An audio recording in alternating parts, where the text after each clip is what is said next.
Hey, come on over, have some fun with Crazy Taxi! Hey guys, Shadylikeatree here, and as you can see, I got some Crazy Taxi gameplay for you guys today. Got a 10-minute Crazy Taxi arcade style, or I guess original style, gameplay here for you guys. Hope you enjoy.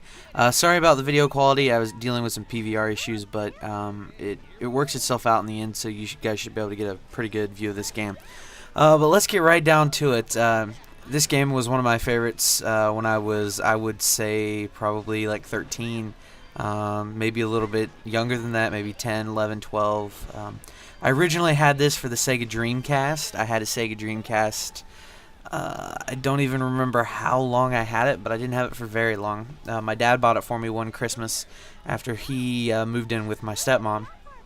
And that was kind of one of the systems he got that because of, I had a PlayStation at my mom's house, and he wanted me to keep this at his house, so that way I'd always have a gaming system to kind of play and whatnot. So I got this for one Christmas. I got Crazy Taxi that year, Sonic, NFL 2K2 that year, or 2K1, I'm not sure. I've had like all the 2K2s and 1s and 0s and all that shit. But so here's Crazy Taxi, and I love this game. It's awesome.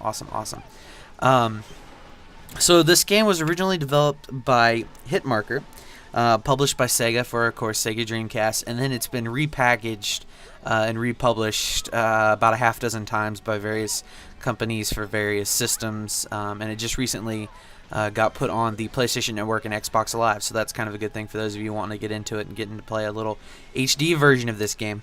I originally did play this in the arcade. I actually have plans to go to an arcade and actually play some of my old favorite arcade games that they still happen to have there, and you guys should find that enjoyable. I hope to film some stuff like that later on.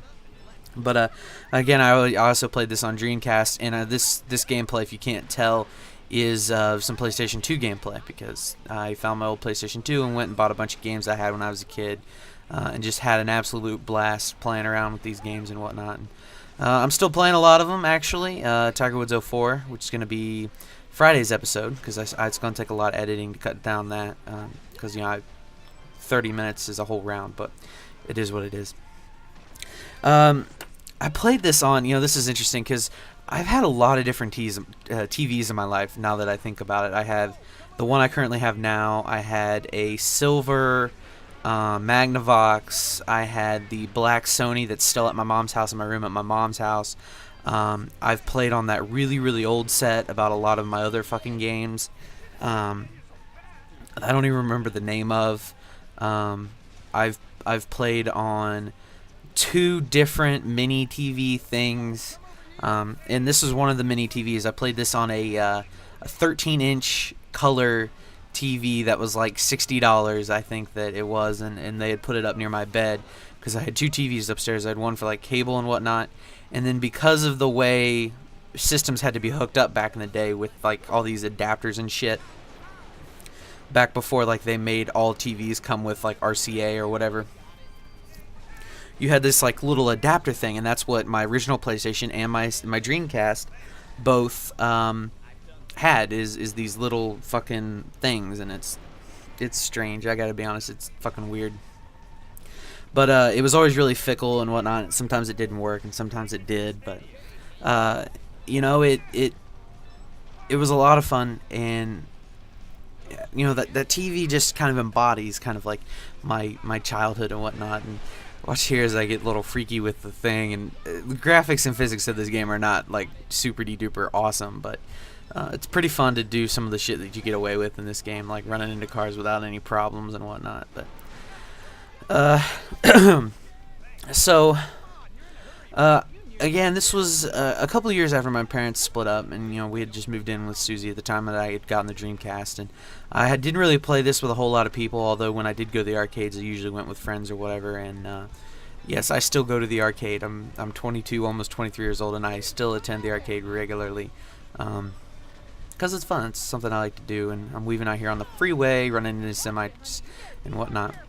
But I wanted to talk about, there's a funny kind of story that kind of goes along with this. So I went with I forget who. I went with someone, and we went to a city where they had taxi cabs. Because here in Columbus, you know, we have CODA, we have the bus system. We don't really have cabs per se. I mean, there's a few, and I've seen them, but like, I thought like all cab drivers drove like this, and like this is how it was supposed to be done.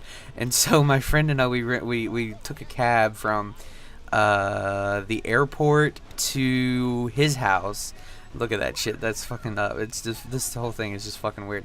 And I was like expecting like this ride. I was like, God, I am so scared. And actually, it wasn't anything like this. It's like a normal car ride. And I don't know why I was so weird and crazy and nuts and insane and all that shit. But you know, it was so fun because I remember saying to him, I'm like, dude, this guy is gonna be fucking nuts. Because he was the kind of guy that you would picture driving like this. Like, he had it all. I mean, he was the stereotypical taxi cab driver, and I thought it was absolutely nuts. And the people in this game, I gotta say, are weird. Kind of on the same topic, but a different one. They all dress like fucking cartoon characters. Some shit. Look at this guy. He's got a fucking pink spiked mohawk. What the fuck is this? And then my driver's got green hair. A green, I guess it's a flat top, maybe? I don't fucking know. I thought I could go through there, but I couldn't. This is fucking nuts. But another kind of interesting thing about this game as I get back to the game itself, is that there's advertisements in this game. I don't know if you guys saw it, but like there's a Levi's store, Pizza Hut's in here. Oh shit, I don't even know. There's like 5 or 6 advertisement places in here, and this was kind of a game that set precedent for that in gaming, and kind of like a benchmark for a lot of companies. There's even a U-Haul truck. I don't know if that's mentioned specifically, but you can tell that's a U-Haul truck. And you know, it's something that we've been seeing more and more recently, and that's something I wanted to bring up during this video was kind of the advertising in mainstream media these days. Like, if you watch certain episodes and they do this really weird cut to something, like on NCIS there's a specific episode, I don't remember the name of it off the top of my head, but basically what happens is they cut to the phone, and it's a Cisco phone, right? And in the Cisco phone, you know, you can see it, and they obviously just, you know, show you when they use it and whatnot. And here's my car freaking out, getting caught on the wall.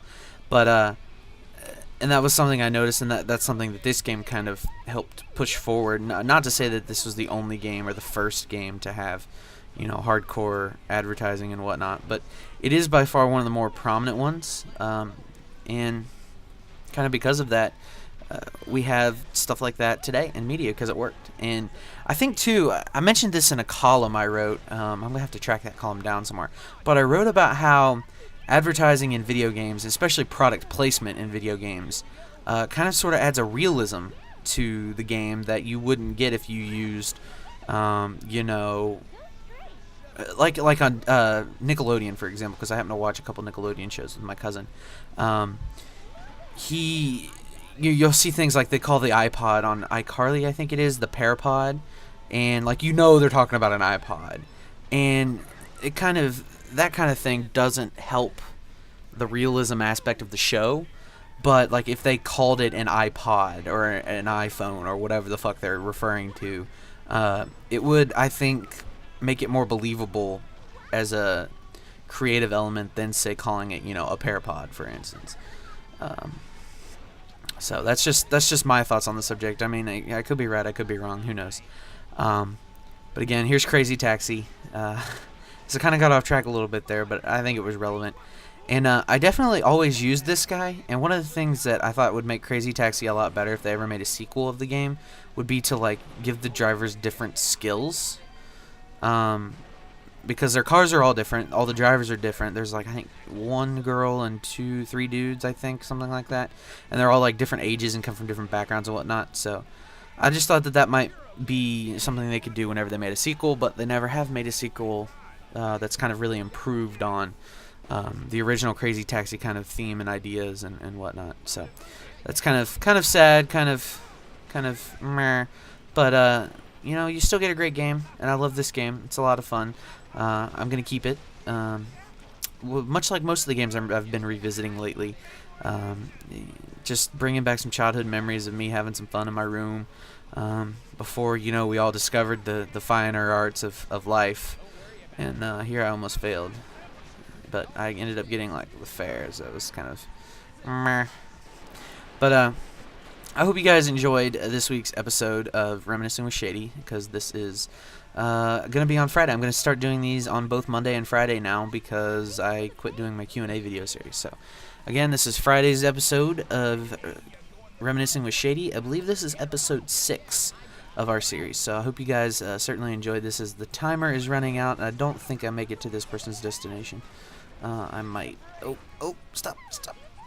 Oh, did I get any cash for that? I did not get any cash for that. That makes me very sad. But again, time up. And then right here at the end, I always found this bittersweet. They give you the results, so you get, I think I get like 4 or 5 grand. Yeah, 488, 170. I get a Class A license, which I never really figured out what that meant. But then it says game over, and that's bittersweet for me. But yes, again, hope you guys enjoyed. This has been Reminiscing with Shady, episode 6. This is